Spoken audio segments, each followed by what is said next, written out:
I think I might have a favorite new Gerber multi-tool.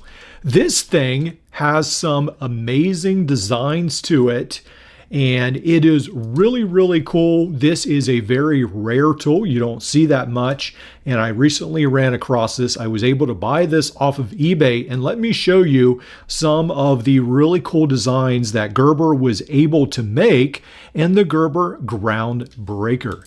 Now, first and foremost, this is rare because we do not see many electrical multi-tools in the multi-tool world. And this one right here actually makes a little bit more sense than several others. So it has a lot of wire stripper functions. It has more than just like 3 wire stripping slots. It's essentially a full wire stripper, or pretty much of a full wire stripper right here. Now, one of the things that I also really like about this Groundbreaker is that they reinforced the plier tips. Now, that's not something you see on a lot of smaller wire strippers. Even Klein has some that do not have reinforced tips. Now, some of the heavier duty ones do, but I really like that Gerber did this, even though this came out, I think, somewhere around 2010 perhaps. This is just really cool. It has the loops for to loop the wire or bend the wire, and then there is the cutter right here at the bottom as well. Now, one of the things I did not realize about the Gerber Groundbreaker is that originally when it was released, I guess these tips right here were actually replaceable. As you can see, there's a Phillips bit. You could use a Phillips bit rather, and then you could replace these. And these were also considered a hammering surface on Blade HQ's old website talking about this tool. So that's pretty cool to think about that. And then also one of the things that I didn't really mention were these holes right here. And again, Blade HQ calls these the bolt shearing and rethreading holes for 8 to 32 and 6 to 32. And then the wire strippers covered 10 to 20 AWG. So that's something to consider.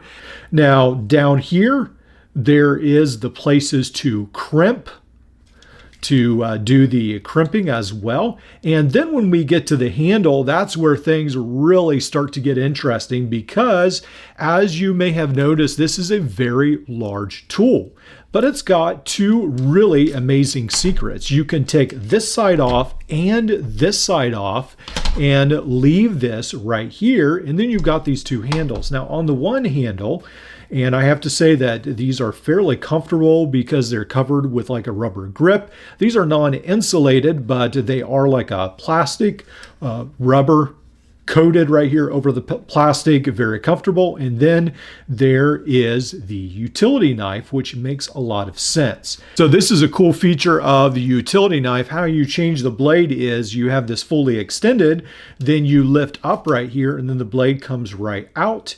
And then you'd be able to put the new blade back in. Then you pull that up, retract it, and then there you go. It's a fairly simple, very easy transition. Wow, I really love how they have machined, worked, created, innovated with this. I think it's a really cool tool right there. All right, so now we've got the one handle back on. Let's check out the other handle and see how this one works. So on this handle, we have what is like a drywall saw for electricians and those trying to get to wiring. So I think that is very handy. You've got obviously the knife on the other handle, the utility knife. And then the other thing that is really nice is you have this locking bit driver, and then it is a 1/4 inch as well. So this is a very long reach 1/4 inch bit driver. And then with the locking mechanism, you pull back and then you're able to go ahead and collapse or unlock the bit driver. Really, really cool. Now on the bottom, you almost, well, I guess that's how that attaches to the tool, but you almost have a hammer end. And I could see that being used for some smaller task as a very light hammer, but that is where, or actually I guess this, well, let's see. Nope, it's the other way. That's where that attaches but I do see that as almost being like a hammer end. Now, if we're talking about the Gerber Groundbreaker, we've got to talk about the Cable Dog. This tool has been available for until very recently, maybe 6 months ago, a year ago.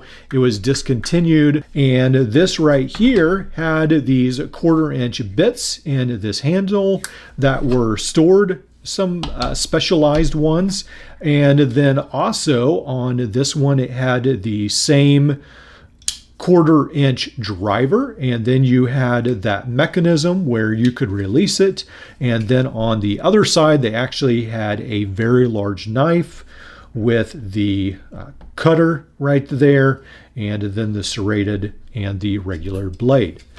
So Gerber really, I feel like, did a good job with some of these tools, and they're very specialized, and I would love to see Gerber do some more things like this, but I feel like the market has gone to more generic tools and you can make a lot more money on those. But these specialized tools really fascinate me, and I'm really happy to be able to get this Gerber Groundbreaker in.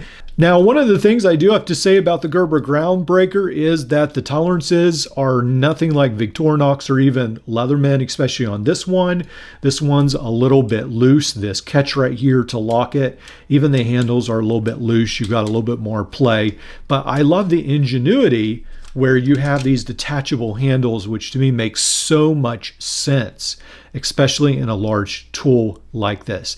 Now, I don't have the sheath for this. It came just with the tool, but I really like this, and I'd love to see some more innovation in the multi-tool world where we did have some more detachable handles, and especially multi-tools designed for specific groups of people, engineers, electricians, carpenters, plumbers, some more tools like that. I know Gerber does have the dual force, and we have the mutt from Leatherman, but I would love to see more tools like that.